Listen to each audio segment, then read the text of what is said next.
Hello everyone, आप सभी का माइंडसेट बुक स्टूडियो में स्वागत है। आज द मिरेकल मॉर्निंग के साथ एक नया अध्याय 9 शुरू करते हैं। The miracle morning. असहनीय से अबाध तक आदतें बनाने का असली रहस्य जो आपके जीवन को रूपांतरित कर देगा 30 दिन के भीतर। सफल व्यक्ति जन्म से ही सफल नहीं थे, वे उन कामों को करने की आदत विकसित करके सफल हुए जिन्हें असफल व्यक्ति करना पसंद नहीं करते। सफल लोग हमेशा इन कामों को पसंद के अनुसार नहीं करते, वे बस इन्हें करना आरंभ कर देते हैं। डॉन मार्क्विस यह बात कहते हैं, सफल व्यक्ति जन्म से ही सफल नहीं थे, वे उन कामों को करने की आदत विकसित करके सफल हुए जिन्हें असफल व्यक्ति करना पसंद नहीं करते। सफल लोग हमेशा इन कामों को पसंद के अनुसार नहीं करते, वे बस इन्हें करना आरंभ कर देते हैं। प्रेरणा आपके कार्य को आरंभ करती है, आदत इसे चालू रखती है। जिम रॉन यह बात कहते हैं, प्रेरणा आपके कार्य को आरंभ करती है, आदत इसे चालू रखती है। कहा जाता है कि हमारे जीवन की गुणवत्ता हमारी आदतों की गुणवत्ता से तय होती है। अगर कोई आदमी सफल जीवन जी रहा है तो इसका मतलब है कि उसकी कुछ आदतें ऐसी होंगी जिनकी वजह से वह सफलता के उस स्तर को पा सका, चाहे जीवन का कोई भी क्षेत्र क्यों ना हो। उन्होंने कुछ ऐसी आदतों को अपनाया जो उन्हें मनचाहे नतीजे दिलाने में सफल रही।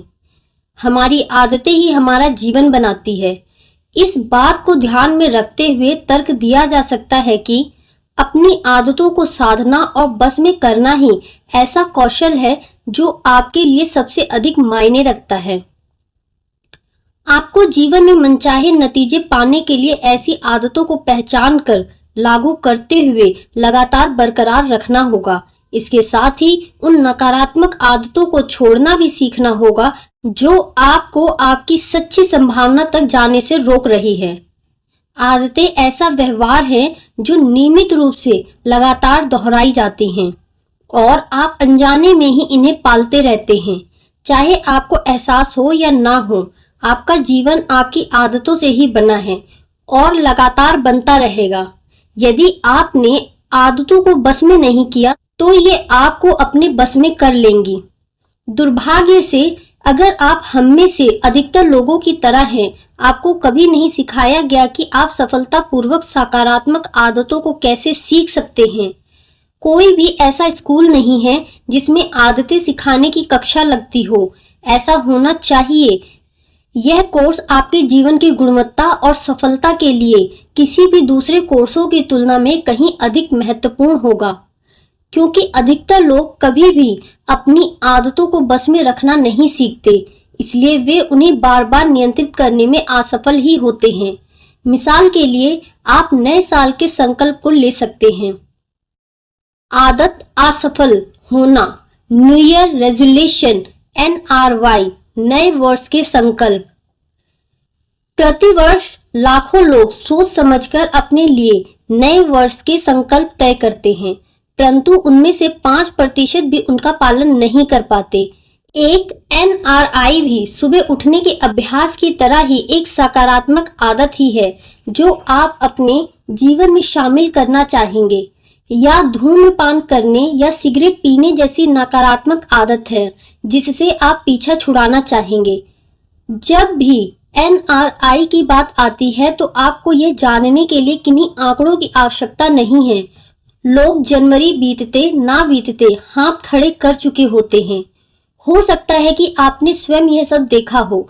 अगर आप कभी जनवरी के पहले सप्ताह में जिम में गए हों तो आप जानते होंगे कि उस समय पार्किंग मिलने में कितनी परेशानी होती है।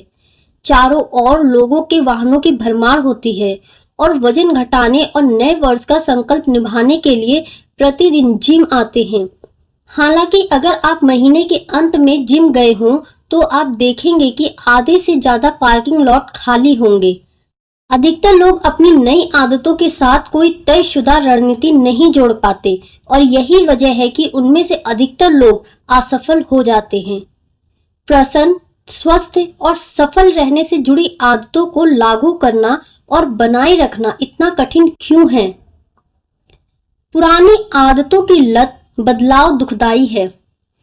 जी, हम किसी न किसी स्तर पर अपनी आदतों के व्यसनी हो जाते हैं, चाहे शारीरिक हो या मानसिक। अगर एक बार आदत को दोहराव के साथ अपना लिया जाए तो इसे बदलना कठिन हो जाता है।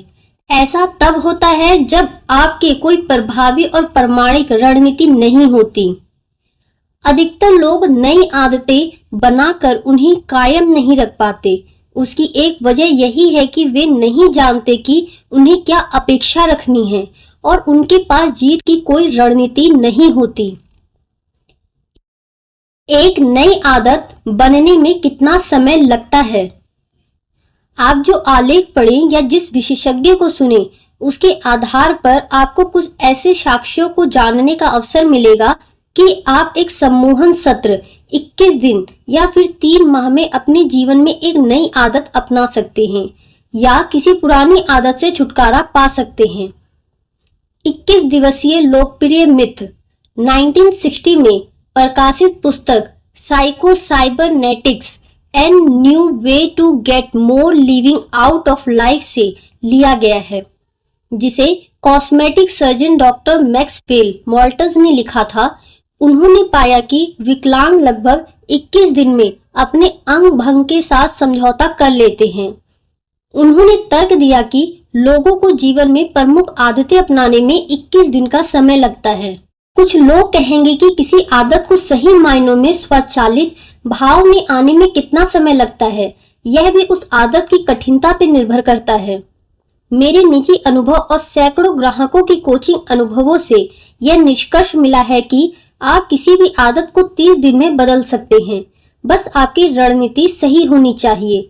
समस्या तो यही है कि लोगों के पास उचित रणनीति होना तो दूर रहा, कोई रणनीति ही नहीं होती। साल दर साल उनका आत्मविश्वास टूटता चला जाता है और वे सुधार की योग्यता खोने लगते हैं। एक के एक मिलने वाली असफलता उन्हें कभी उठने नहीं देती। किसी चीज को तो बदलना ही होगा। आप अपनी आदतों के स्वामी कैसे बन सकते हैं? आप जीवन और भविष्य का पूरा नियंत्रण कैसे ले सकते हैं? जब आप किसी मनचाही सकारात्मक आदत को पहचानकर उसे लागू करते हुए कायम करना सीख लेते हैं और नकारात्मक आदत को आसानी से छोड़ते हैं, तो आपके लिए यह सब करना आसान हो जाता है। अब आप वही उचित रणनीति सीखने जा रहे हैं जिसके बारे में अधिकतर लोग नहीं जानते। द मिरेकल मॉर्निंग 30 दिवसीय हैबिट मास्टरी रणनीति, यह सचमुच काम करती है। अधिकतर लोग सकारात्मक आदतों को लागू करके कायम नहीं रख पाते। उसकी सबसे बड़ी बाधाओं में से एक बाधा यह है कि उनके पास उचित रणनीति नहीं होती। वे नहीं जानते कि उन्हें क्या अपेक्षा रखनी है और वे उन मानसिक और भावनात्मक चुनौतियों का सामना करने को तैयार नहीं हैं, जो किसी भी नई आदत को लागू करने की प्रक्रिया का अंग है। हम 30 दिवसीय समय सीमा के अनुसार चलेंगे, जो किसी भी नई सकारात्मक आदत को लागू करने के लिए चाहिए या किसी पुरानी नकारात्मक आदत को तोड़ने के लिए चाहिए। आपको इस काम के पहले 10 दिन में भावात्मक और मानसिक चुनौतियों का सामना करना है। एक औसत आदमी को इन बाधाओं और चुनौतियों का अनुमान नहीं होता, इसलिए वे पहले ही हार मान लेते हैं, क्योंकि उन्हें पता ही नहीं था कि उन्हें इनका भी सामना करना होगा। 1 से 10 दिन पहला चरण असहनीय। किसी भी नई आदत को लागू करने या पुरानी आदत से छुटकारा पाने के लिए पहले 10 दिन आपको असहनीय लग सकते हैं। हालांकि पहले कुछ दिन सरल और रोचक होंगे, क्योंकि आप कुछ नया कर रहे हैं। यह रोचक होगा, परंतु उनका नयापन जाते ही हकीकत सामने होगी। आपको इससे घृणा होगी। आपके लिए यह सब दुखदाई हो जाएगा। इसका आनंद नहीं रहेगा। आपके शरीर के कण कण से इसका विरोध होगा और आप इस बदलाव को नकारेंगे। आपका दिमाग भी इसे अस्वीकार करते हुए कहेगा, मुझे इससे घृणा है। आपका शरीर इसे नकारते हुए कहेगा, मुझे इसका एहसास पसंद नहीं है। अगर आप सुबह जल्दी उठने की नई आदत अपना रहे हैं, तो अभी और आज ही आरंभ करना उपयोगी हो सकता है। तो पहले 10 दिन कुछ ऐसे होंगे। आपको अलार्म सुनते ही लगेगा कि अरे इतनी जल्दी सुबह हो गई। आपकी नींद पूरी नहीं हुई और आपको थकान महसूस हो रही है। बस आपको 10 मिनट की नींद और मिल जाए। अधिकतर लोगों के साथ यही समस्या है कि वे समझ नहीं पाते ये पहले 10 दिन असहनीय लग रहे हैं, सहन नहीं हो रहे, ये अस्थायी है। उन्हें लगता है कि नई आदत के कारण ऐसा लग रहा है और वे हमेशा ऐसा ही महसूस करेंगे। वे खुद को लगातार कहते रहते हैं, अगर ये नई आदत इतना कष्ट देती है तो इसे भुला देना ही बेहतर होगा। नतीजन 95% सामान्य स्तर के लोग बार बार व्यायाम की दिनचर्या अपनाने में असफल होते हैं, धूम्रपान करना नहीं छोड़ पाते, आहार की आदतें बदलने या बजट पर कायम रहने की आदत नहीं बना पाते। वे ऐसी कोई आदत नहीं बना पाते जो उनके जीवन की गुणवत्ता को सुधार सके। इस जगह आपको उन 95% के ऊपर लाभ मिल सकता है। देखिए, आप इन 10 दिनों के लिए तैयार हैं। आप जानते हैं कि आपको इस सफलता की कीमत अदा करनी होगी। आपको पता है कि ये पहले 10 दिन चुनौतीपूर्ण परंतु अस्थायी हैं। आपकी जीत की संभावना और भी बढ़ जाती है। अगर मिलने वाले लाभ अच्छे हों तो हम 10 दिन तक सब कुछ सह सकते हैं, है ना? तो किसी आदत को विकसित करने के पहले 10 दिनों में बिल्कुल ना डरें। आप इन्हें पार कर लेंगे। हो सकता है कि आपको इस समय से घृणा हो, पर आप ऐसा कर सकते हैं। याद रखें कि इसके बाद सब आसान होने वाला है और आपका पुरस्कार अब दूर नहीं है। आपको वह क्षमता और योग्यता मिलने वाली है जिसके बल पर आप जीवन में कुछ भी मनचाहा रच सकते हैं। 11 से 20 दिन दूसरा चरण, असहज। आपने पहले 10 दिन पूरे कर लिए, वे सबसे कठिन दिन थे। अब आप दूसरा चरण आरंभ कर रहे हैं जो पहले से कहीं आसान होगा। आप इस नई आदत के आदी होने वाले हैं। आपको अपनी आदत से जुड़े लाभ भी मिलने लगे हैं और आपका उनके लिए आत्मविश्वास और सकारात्मक लगाव भी बढ़ रहा है। हालांकि ये चरण असहनीय नहीं है, परंतु अभी इसे सहज भी नहीं कह सकते। अब भी आपकी ओर से अनुशासन और दृढ़ संकल्प चाहिए। इस अवस्था में भी आप पुराने व्यवहार की ओर वापस जाने का लोभ कर सकते हैं। आपके लिए अब भी ऐसा करना आसान होगा क्योंकि आप बहुत लंबे अरसे से उस आदत के चुंगल में थे। वचनबद्ध रहें। आप असहनीय से असहज की अवस्था तक आ गए हैं और अब अबाध तक जाने से कोई नहीं रोक सकेगा, यानी अनबीरेबल, अनकंफर्टेबल, अनस्टॉपेबल। 21 से 30 दिन तीसरा चरण, अबाध।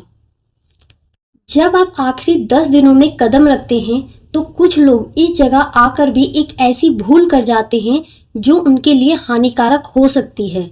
आदतों के जानकार विशेषज्ञों ने इस बारे में बताया है, जो किसी नई आदत के लिए केवल 21 दिन को ही प्रमुख मानते हैं, वे आंशिक रूप से सच कह रहे हैं।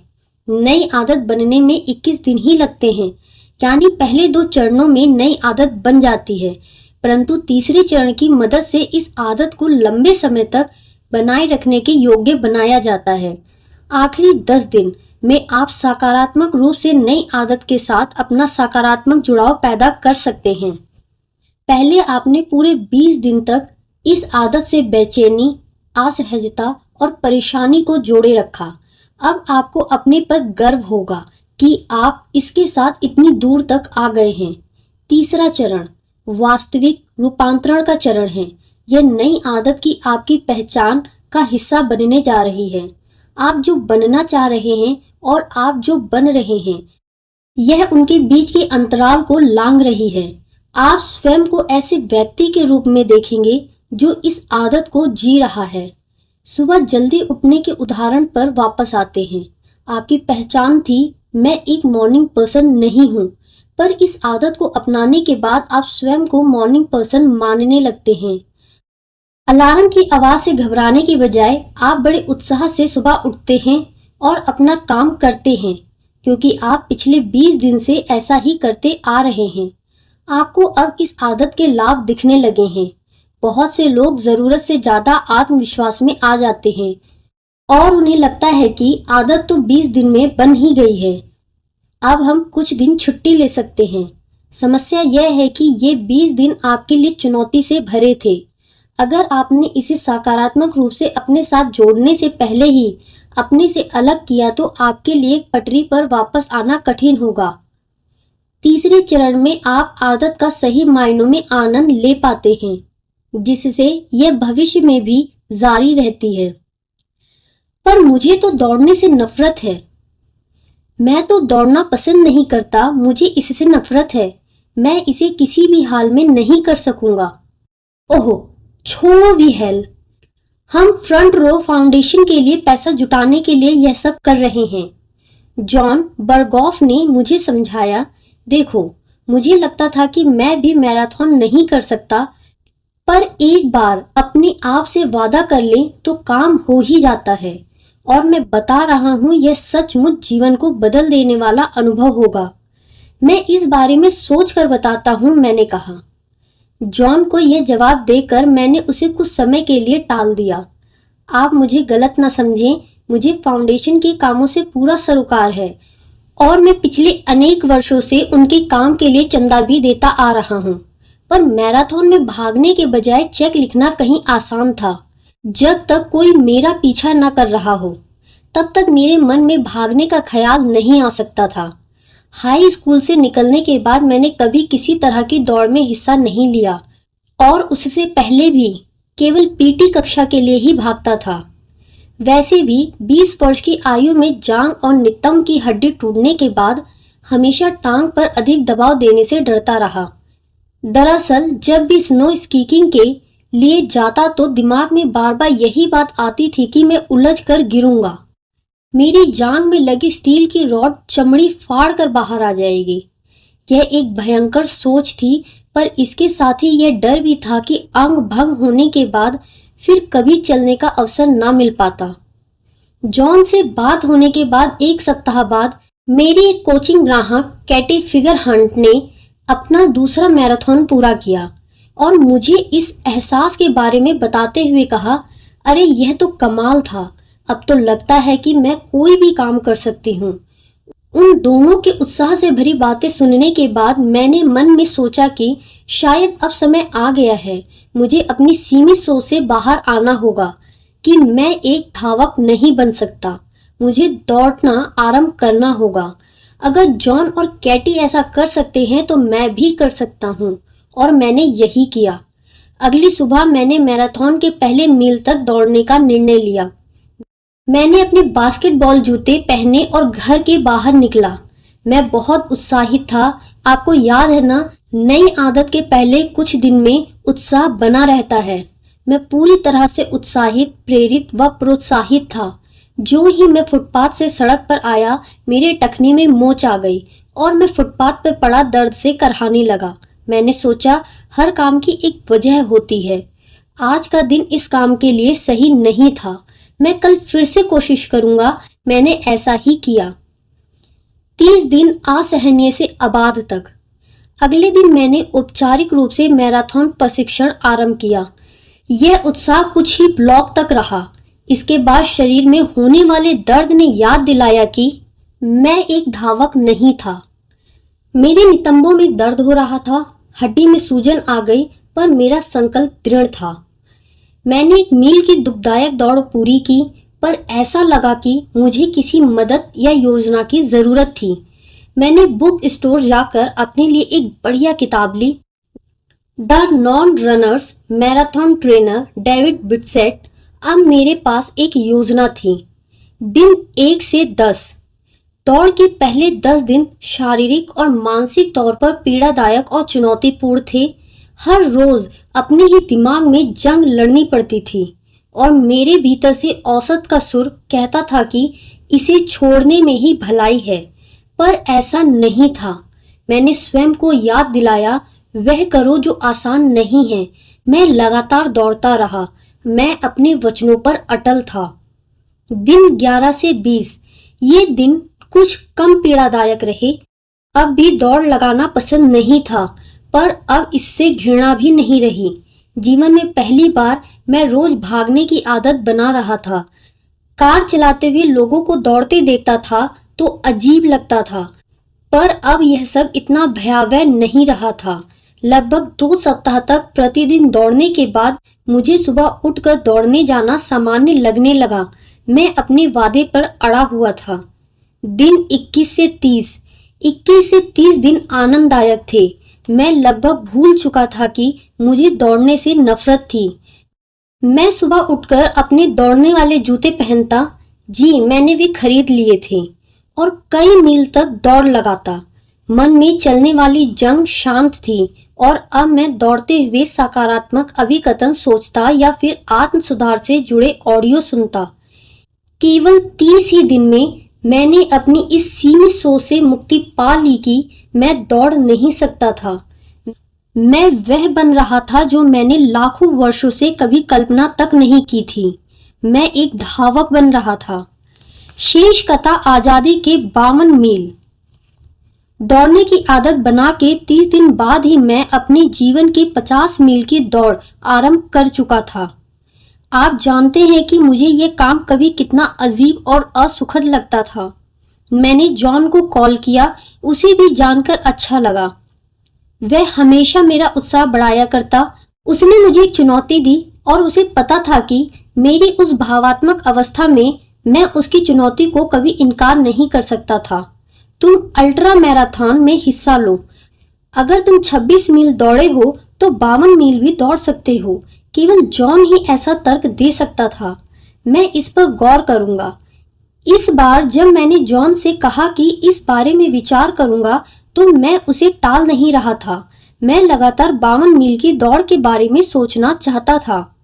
हो सकता है कि जॉन की बात सच निकले। अगर 4 सप्ताह में 6 मील दौड़ा था तो अगला चरण भी पूरा कर सकता था। अभी मेरे पास फ्रंट रो फाउंडेशन की सालाना दौड़ में हिस्सा लेने के लिए पूरे 6 माह का समय था। वह इवेंट चैरिटी के लिए होता था। मुझे लगा कि क्यों न अपने लिए मापदंड को थोड़ा और बढ़ा दिया जाए। मैं 52 मील की दौड़ के लिए तैयारी क्यों न करूं? मैं एक दोस्त और 2 बहादुर ग्राहकों को अपने साथ इसमें हिस्सा लेने के लिए राजी कर सका। 6 महीने बाद मैं 475 मील दर्ज कर चुका था, जिसमें 3 20 मील वाली दौड़ भी शामिल थी। मैंने देश भर का दौरा करते हुए अपने 2 प्रिय ग्राहकों जेम्स हिल और फेबियन वेलेसिया से भेंट की। पुरानी मित्र एलिशिया एंड्रर भी साथ थी और हम चारों ने मिलकर एटलांटिक सिटी मैराथन में 52 मील की दौड़ में हिस्सा लिया। जॉन भी अपना समर्थन देने के लिए साथ बना रहा। हालांकि एक अजीब सी चुनौती भी सामने आई। एटलांटिक सिटी अल्ट्रा रनर के अनुसार तैयार नहीं थी, इसलिए हमें अपने तरीके में थोड़ा सुधार करना पड़ा। हम सुबह 3:30 बजे बोर्ड वॉक पर मिले। हमारा लक्ष्य यही था कि औपचारिक मैराथन आरंभ होने से पूर्व ही अपने पहले 26 मील पूरे कर लें और बाकी का मैराथन नियमित मैराथन धावकों के साथ पूरा हो। वे अद्भुत क्षण थे। हम चारों के बीच की ऊर्जा में उत्साह, भय, एड्रेनालिन और अविश्वास घुला मिला हुआ था। क्या हम सचमुच इसे करने जा रहे थे? अक्टूबर की ठंडी हवा के बीच हम अपनी सांसों को देख सकते थे, पर चांद की रोशनी इतनी अधिक नहीं थी। हमारे रास्ते में रोशनी की कमी नहीं थी। एक के बाद एक कदमों को आगे बढ़ाते हुए हम आगे की ओर चल दिए। हम सबने माना कि उस दिन लगातार चलते रहना ही हमारी सफलता की कुंजी थी। जब तक एक के बाद एक कदम पड़ रहा था, तब तक हम आगे बढ़ रहे थे और अंततः मंजिल तक पहुंच ही जाते। 6 घंटे 5 मिनट बाद पूरे दल की ओर से सामूहिक सहयोग और जिम्मेदारी के प्रदर्शन के बाद हमने पहले 26 मील की दूरी तय कर ली। यह हम सबके लिए निर्धारक क्षण था। अब पिछले 26 मील के बजाय आने वाले 26 मील को पूरा करने के लिए स्वयं को तैयार करना था। 6 घंटे पहले शरीर में जो उत्साह और मन में उमंग थी, अब उसकी जगह थकान, दर्द और मानसिक क्लांति ने ले ली थी।